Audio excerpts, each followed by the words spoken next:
Whoa. Whoa. Whoa. Tap in with your kinfolk, you building a night. Got the keys to the city when the city is locked. Open your mind, you can see the culture defined. Through the music and lifestyle, get deep in the lines. Seeking you find, we just want our people to shine. On that platform, you can rewind. This is bigger than some content, you can decide. That the keys to the city podcast is a vibe. Tap in.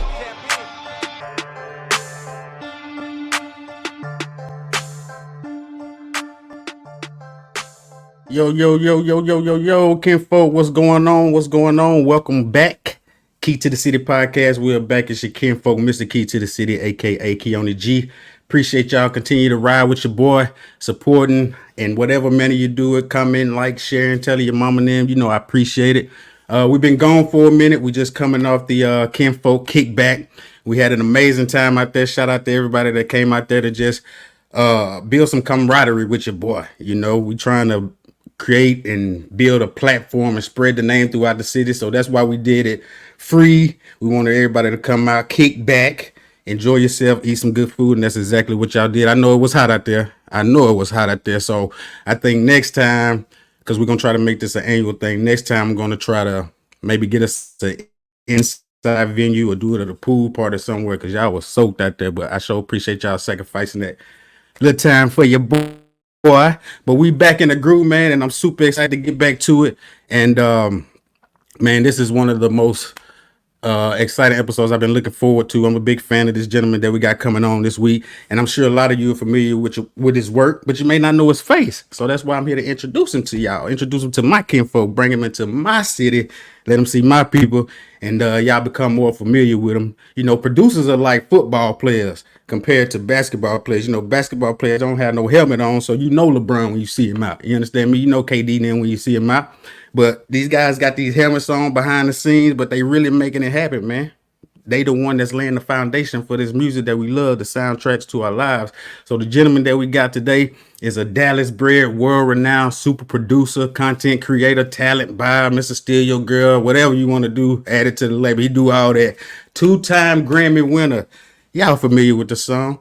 On and on and on and on. Oh, Badu, that's him. Yeah, he did that. See, your boy coming up in the world, man. I'm interviewing people of high caliber. Not that my past guest wasn't, but you know, it's levels to this thing. So I'm excited about it. He's highly regarded, believe it or not, as the actual seed planter for Neo Soul, man.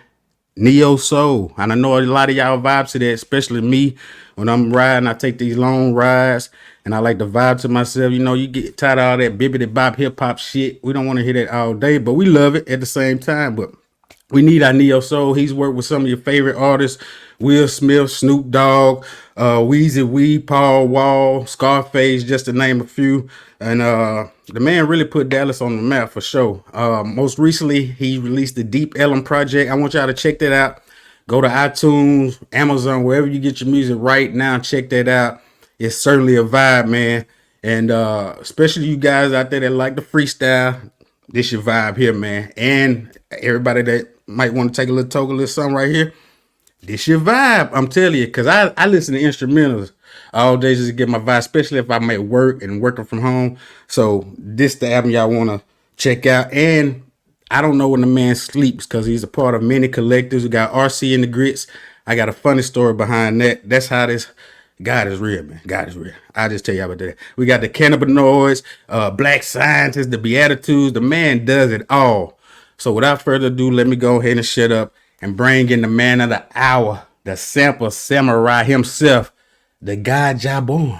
Hey, what's going on, kinfolk? peace and blessings, my brother. How you doing? Peace and blessings. I can't complain.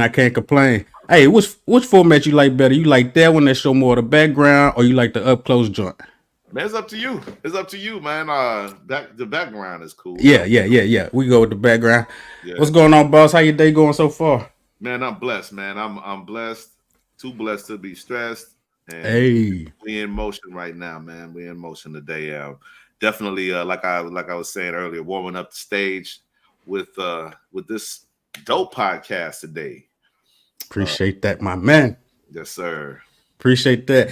I know you're a busy man, brother, and I'm just glad you took time out your day to sit down with little old me, brother. And I want to introduce you to my audience, my kinfolk. Now we were talking a little bit off stage. Originally Brooklyn born, so you was built for this hip hop shit. Yes, sir. And Dallas bred. Give my people a little bit of background on your story, how you got to Dallas, and what got you into this music thing. Man, you know what? Back in the days, my pops was a DJ back in New York in the 70s. Okay. And he worked for a company that they was back then prehistoric DJ equipment, but he worked for that company. Yeah. Just like a lot of people in Dallas, they ain't from here. They get transferred here, and that's what happened to my family. We were transferred from New York to a whole different market in Dallas, and I was very young. I was very young. What age at that time? I was about 6 years old. Okay. At the time, so I had about 6 years of New York life. You know, just enough for you to soak up a little something as a kid, and then I came to Dallas. It was definitely a switch, but I'm glad that switch was made. So your pops was a DJ, and I don't know why it is, but in our community, a lot of musicians, artists, their families come from a gospel background. You have any of that, or it's straight DJing? Just straight DJ and just music in the home that was played. My mom and my pops played was very influential upon me. Yes, sir. So, yeah. You recall when you made your first beat? Oh man, Or let me ask. Yeah. Most young kids, well, I ain't gonna say most, but I know for me, the first thing we adopt is rapping or dancing. What made you take the production route? You know what? It all started when I took an interest in wanting to play music instruments when I was in elementary school. Okay. And that led to an interest, of course, you know, being that my pops was a DJ, you know, that kind of came together around when I got into my, like, maybe about 10, 11, 12 years old, when I started getting up to the double. And it culminated into an interest in wanting to make beats.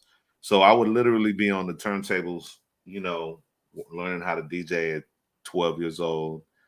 And then I had an infatuation with just the music and how the music made the people react. Yeah. And they would be having a good time. I had a better time actually creating music or doing that than DJing, you know. DJing got me into the music, but the creation side came out of that, man. I wanted to make them drum beats. You know what I'm saying? Yeah. Stuff like that. So yeah, that's where it came from. Can you read music?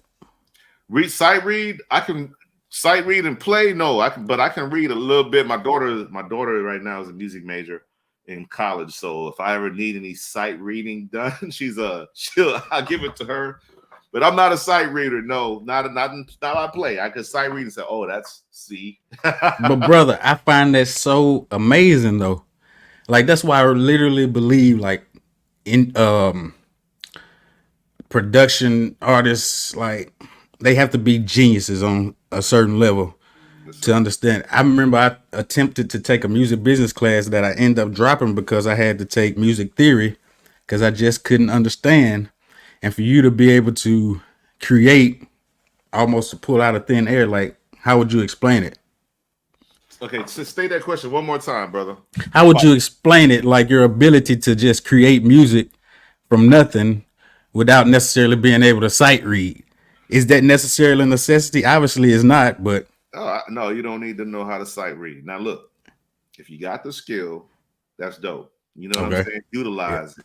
If you know, there are other jobs in the music industry. There are jobs in the music industry. There's a purpose to be able to write out those music, the music. You know what I'm saying? Notes.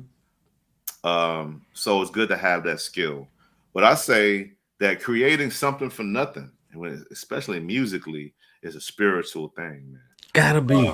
It's as is, you know, most any creation. It's a spiritual thing. You know, it's a process that's intimate and spiritual. And you know, what I can say is this, that the energy present at the time is a good help. You know what I'm saying? And I utilize tools to inspire myself, like at the least, I'll have the room, the environment will be that I'm creating in it'll have vibes to it. Like you got the red back there, you know what I'm saying? I just did this for you, brother. I just created this today. I said, damn, that's a vibe. Oh, that's what's up, man. Hey, I appreciate it. I love the color selection back there. It's beautiful. Yes, I also, I like to listen to music, just of various styles, man, to get to build up the desire to and just be inspired to create. You know what I'm saying? So I listen to some of my favorite tunes and some new tunes and some of my friends' music or whatever I can get my hands on that's dope just prior to creation, man. And as far as your creative process, is there a foundation that you start every track with? Like a beat line or a certain sample? You know what? I guess, man, for me, sometimes I start with the drums, or I start with a sample, or like somebody has sent me like a loop of themselves playing the keys. One of my collaborative partners, big up Chris and Drea Thornton, big up Jordan. Shout out. You know what I'm saying, to my team, Derez, shout out. Yeah, sometimes I get loops from them. I really don't have like a specific approach. There was, maybe 20, 30 years, 30 years ago, like 20 years ago, you asked me the question and I would have had an approach, but I've tried them all. And in my stage and creation, man, I use them all. Whatever approach is right for whatever the basis of the song, or the start of the song is, I'm going to take that approach. Word. What was your age in 1997? I was 22, 23. Let me do the math. 23. Okay. Yeah. And that's when you got your first big break with the On and On track. Now, was this made specifically for Erykah Badu? If not, how did it end up in her hands? Oh man, you know what? The track itself, I met Erykah prior to that, obviously. And we built the track, together in the same space.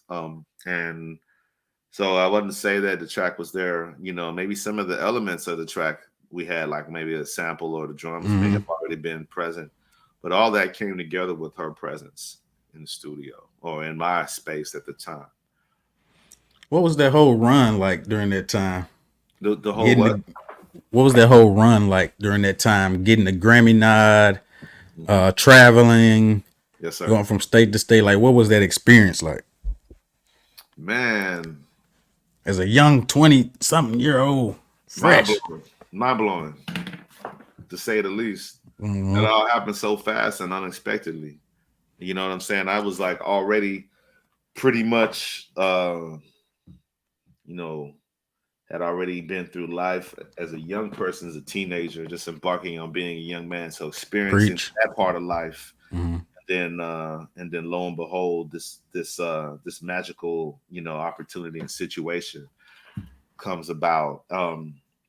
And it was mind blowing, and I had to learn a lot very quickly. I've remained humble throughout the process. At the time, there were things that I didn't see that was happening around me that was actually pretty good. But we trust in the process of the Most High, and so I may not have recognized who I was at the time because I was just working a lot. Come on.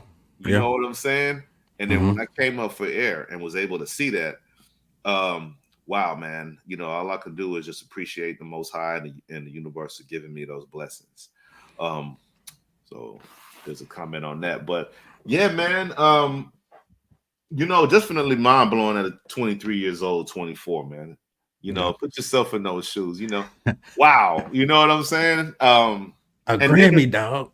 Yeah, crazy and very fast. Mind you, this all happened within 12 months. Wow. And I was just coming out of Dallas, Texas, man. At the time, and just it was what it was. How did you first meet Erykah? Man, you know what? I could say that we were all brought together via a family member of mine that had seen her at a talent show in Mm-hmm. Dallas. So he made me aware of who she was and said, "Hey, we should get together." Mm-hmm. And we ended up working together. It's, and I'm just a young producer. I hadn't had no songs out. This was probably 1994. I hadn't had no songs out. We had no Right. social media. Right. Right. Right. Right. So yeah, we met through a mutual contact and ended up in the same space creating. Amazing. Amazing. Key to the City podcast. We got the guy Jah Born in the building. Before we segue from Erica, funny story for you, man. And I just realized this when I was doing additional research on you.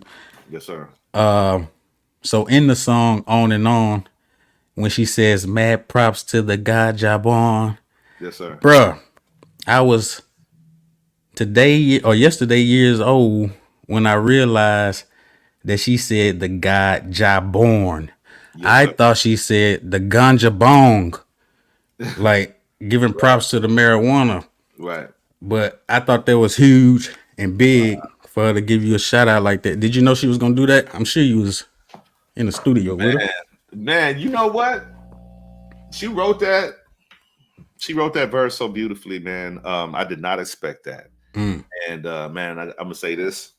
Erica, if you are watching this interview at any I hope you are. I thank you for saying that and putting that line in the song. That is a mantra that people sing along with the rest of that song Mm-hmm. all around the world every day. And so I do thank you for that, Miss Badu. Much love.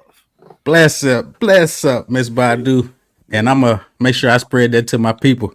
Yes, sir. Definitely in my circle, I'll be the only one that knew that. Before I jump into some of the groups that you're a part of, I just want to briefly discuss, like, for my up and coming producers out there.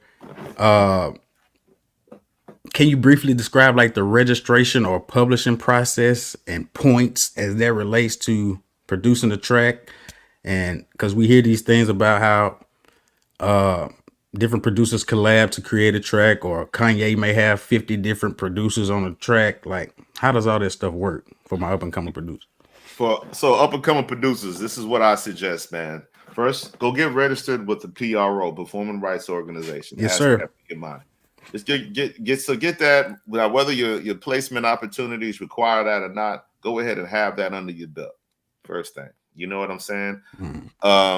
Make sure that you have an agreement that you with the other collaborators that you guys are all firm on, and make sure everybody's name get in the credits. If you're the person who's admin in the song, man, don't be out here cutthroat these other producers. They work just as hard as you do, and they want to get somewhere with you.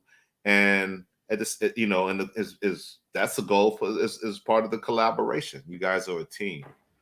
So one of the things I suggest you do is come to an agreement and stick to it. And whoever's adminning or uploading the songs and entering the credits, just make sure that you double check the process and that that process double check and make sure it's done thoroughly and completely.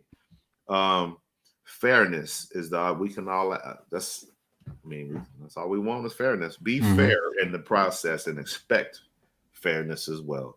Get legal representation in cases that may need them. You know what I'm saying? I would not go into some of these cases where there's some numbers and percentages out here without advice. And I'm blessed to have access to legal advice out here. And on top of that, man, one thing that we didn't have back then in the golden era was we didn't have immediate access on how to solve problems. We had to learn either the hard way, go to an encyclopedia or the library. Preach. Today, you got all of that. So you can literally go to YouTube and see many videos on instructions on how to get your registrations done appropriately, how to canvas that process and get it done right. There's tons of instructions online. I have a webinar where I actually run through the whole process. It's on YouTube. It's on my YouTube of the Jah Born channel, but it's also at Makers Gyms YouTube as well. We definitely we're gonna stick to Keone G's YouTube And wherever this is at, we don't direct people off of there. But if you want to go learn more, It's all good. you can let I have a webinar that's right on my YouTube page that explains on how to do everything. Now I'm glad you shouted out. Shout out Makers Gym, Black owned, and it's funny you say that, brother. Another perfect segue into speaking about the groups that you're a part of. I attend the open mic night on those first and third Thursdays at Makers Gym. Yes, sir. Well, RC and the Grits. My brethren. Yes, sir. Yes, sir. And you're a part. Are you ever there at the Makers? I've been there a couple of times on the Thursday. Okay. I'm part of their coaches program. I'm actually a coach there now. So when I'm on site at Makers Gym, it's usually not on a Thursday night. It's daylight hours, like something like that. So okay. Come see me if you need music production coaching. I got you. Check them out, Makers Gym. Yes, sir. Man, who else to learn? Yo, I didn't mean to. No, go ahead. Yo, man, I'm gonna pull up whenever you up there on a Thursday. Like if you up there, next time you go, I'll pull up on you. That's what's up, man. Yeah, I think the next one is next week. Yeah, I know. I think RC just got back, but I think it's this week. Well, you're right. It's next week. Yeah. So hopefully I catch you out there then. Yes, sir. Or the next one. That'll be love, man. Let's do it. Flick it up a little bit. Yes, sir. How you guys link up, man? And y'all been putting in some work for a minute. Talking about with RC? Yeah. Man, I met RC in New York City about probably what? Just back in like maybe 99 or 2000. I don't remember which, or no later than 2001, because we was recording Mama's Gun. We was in the studio recording the Mama's Gun album at the time. And I believe I went down to the van. I was instructed to go down there because there were some people from Dallas that had pulled up, and RC was one of those folks. And and as well as some of the other greats that we know as musicians in Dallas. I think Braden Lacey was there. I know that Gino Young was in the studio around that time as well. So I got to meet them, and wow, just blown away by. First of all, you cats from Dallas, you know what I'm saying? Y'all got skills like that? Because I had moved to Houston for a couple of years, so just to see some people from Dallas and like meeting RC at the time was kind of like, okay, that's refreshing, man. You know what I'm saying? My people's up in Texas and Dallas got skills. Oh, that's what's up, man. Big up. Super dope. What does each group provide for you? Cannabinoids, Black Scientists, the Attitudes. Man, okay, so the cannabinoids, obviously, and big up S1, big up Picnic, big up Rob Free, DJ A1, Cleon, who am I missing? DJ Big Texas, of course, RC Williams. Big up the squad, man. We are electronic, or Erykah Badu's electronic back band, and we basically served her needs. We came together sometimes like Voltron in the cook-up. And with all those major producer names I just rolled off, man. Wow. We did that sometimes, put out a couple beat tapes. Pretty amazing. Go down the rabbit hole and find the cannabinoids, and any of the stuff you find is going to be dope.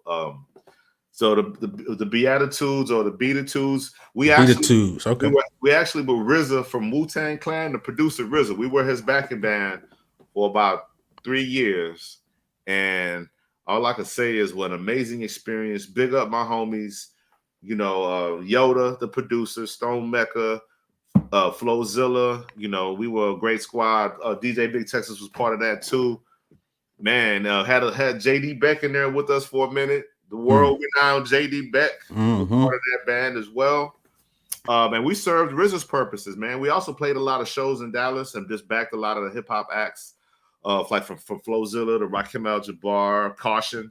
Big up my peoples there. Yeah, man. So that was that. Black Scientists. Yo, that's me and the homie the Dreek. The Dreek is a well-known producer in the Dallas-Fort Worth. He's produced music all over the world. He's got sync placements all over. Man, he and I came together and we produced a lot of beats with. We produced still a lot of beats with just a dark, kind of like a dark but spacey sound. You know what I'm saying? Yeah. We kind of like our experience in the lab. You know what I'm saying? Was kind of like scientific experiments with sound. So we ended up calling ourselves Black scientists. You know, black being we black.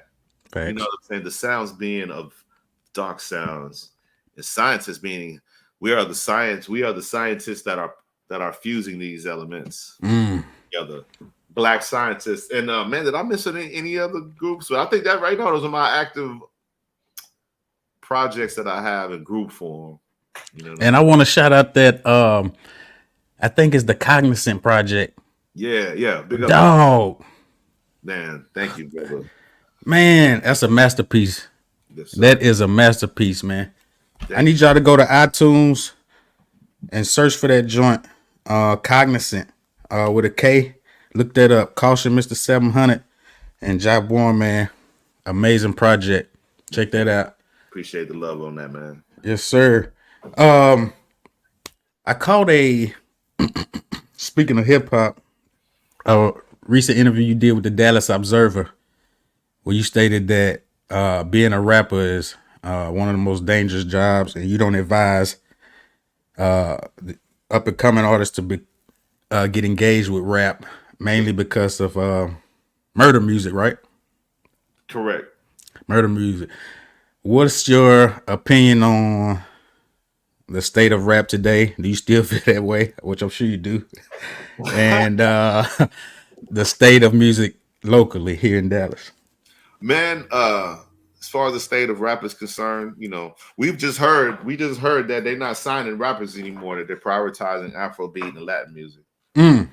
So we just heard that. I think that was Ebro, one of the well-known internet dudes. Yeah. That spoke on something like that. And whether he was saying that from a real place or whether he was just made that up, that is a very interesting point. And that's just, you know, just telling the tale of what is, or the state of where we're at in hip hop. Rap, you know, rap has gotten to so repetitive in regards to the content that so even I mean, it's killing, shoot, whatever. It's just the content is not, we're not getting enough variety out of the content, and it started to become monotonous. And you know, in an age where technology is moving fast and people are moving fast, things are evolving, but it does not seem like the content in our hip hop is evolving. So, you know, the fact that people are actually recognizing that could be good for the culture and help us to evolve out of where we're at. And also, what I'm noticing more these days versus when the article was written, is I'm noticing that more good content is popping up, good music is popping up, more stuff that we like, you know, more refreshing sounds, you know, are there. And there's some decent rap. I didn't want to knock any rappers or say that they was, you know, like the demons out here. They, you know, they're, you know, no, wasn't trying to demonize the rappers. Right. The thing I could say is this, is that now more so than ever that these rappers have the ability to see the responses that they're getting, and they can gauge that from the people. They can also they have tools that they can use to develop and elevate the content, the raps, the message, and the music. It's there. You know what I'm saying? We have more than we did last year. That's going to continue to grow. So moving forward, man, all I could ask is this. Come on. Man, yo, can we work together? You know, I know life is not all rosy and every day is happy. You know, some days are darker. We tell the story, but let's find a way to come together as a community. You know what I'm saying? And build from that. Let's stop killing each other in the community. Let's come together and build. Let's pool our resources. Let's Let's find a way to help each other out.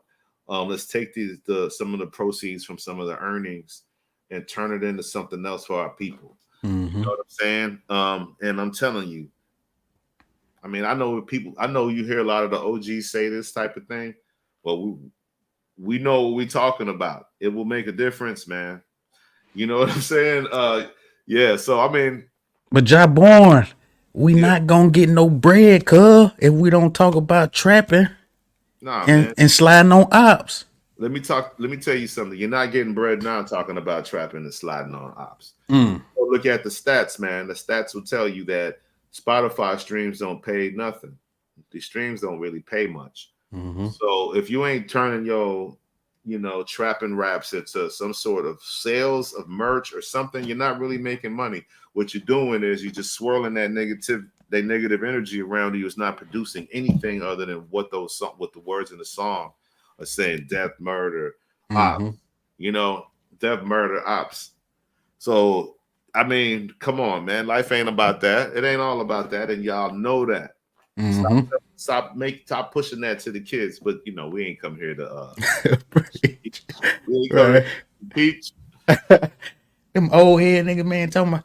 But no, for real though, I thought it was just me getting older, man. But I'm really like, me and my partner were talking about it's almost like my spirit is exhausted. Like, I'm more into Afro beats and R&B and neo soul than I still listen to my hip hop here and there, but I definitely see where you're coming from. It's the overall energy of it, and that energy can definitely lead to actions for somebody that don't know how to control that. So right. Most definitely, especially the youth that are impressionable. Key to the City podcast. We about to wrap it up with my kinfolk Jah Born. Before I let you go, man, I got 3 questions for you. First, what would you say is your greatest achievement thus far? In music, my greatest achievement. Yeah. In music, my greatest achievement obviously was receiving a Grammy for the work that I produced. Definitely that. Okay. Do you feel that labels are as needed as they were in the past? Absolutely not, man. I seen one man and one woman machines out here. They do have a team, but I see individuals that are companies now. You can go out here and you can get it, man. It used to be where you had to go to a label to do that, and now you can push with all the tools, social media, your phones, all of that. You know what I'm saying? Facts. Nah, labels ain't needed like that. Yeah. Last question. Give me your top 5 producers, dead or alive. This is in no uncertain order. Okay. But and I'm gonna try to say 5, man. All right. This is what I really should be thinking about, but I'm gonna roll off 5 anyways. DJ Premier, Pete Rock, Ninth Wonder, Madlib, and let me see. I'm trying to. I want to make sure I say the right Jay Dilla. I knew you was gonna say that. I was about to whisper a little far. I said he gonna put Dilla in there somewhere. Yep. Is he the producer? Man, the producer, man. I remember when Jay Dilla was alive. I met him. That's another story though. But Erica introduced me to Jay Dilla. I've been in the same space with that man creating what he was creating. But at any rate, man, big up Jay Dilla and the other 4 names that I just said. You know what I'm saying? Shout out. Man, we appreciate it, brother. Thank you for stopping by the city. Y'all make sure y'all go and support this brother. JAHBORN on all social sites, correct? Yes, sir, man. And thanks for having me, by the way, bro. I'll be back anytime you want, bro. Holla at me. I'll come back. Honor, man. I got to run into you in person. I'm going to try to catch you out there at Maker's Gym, bro, so we can chop it up. And that's it, kinfolk. I appreciate y'all tuning in to us today. Y'all stay tuned. Keep supporting. I'm going to keep supporting y'all. Hey, and we're going to continue to lift our people, control our narrative. It's the King, Jah Born, and the young King, Keone G. Well, I'm old too, man. Why I say young King? Let's do that again. It's young King, man. You a young King. You'll be here forever. Yeah, you still young. You're going to be here forever. Let's get it. There it is. And we out. Bless up.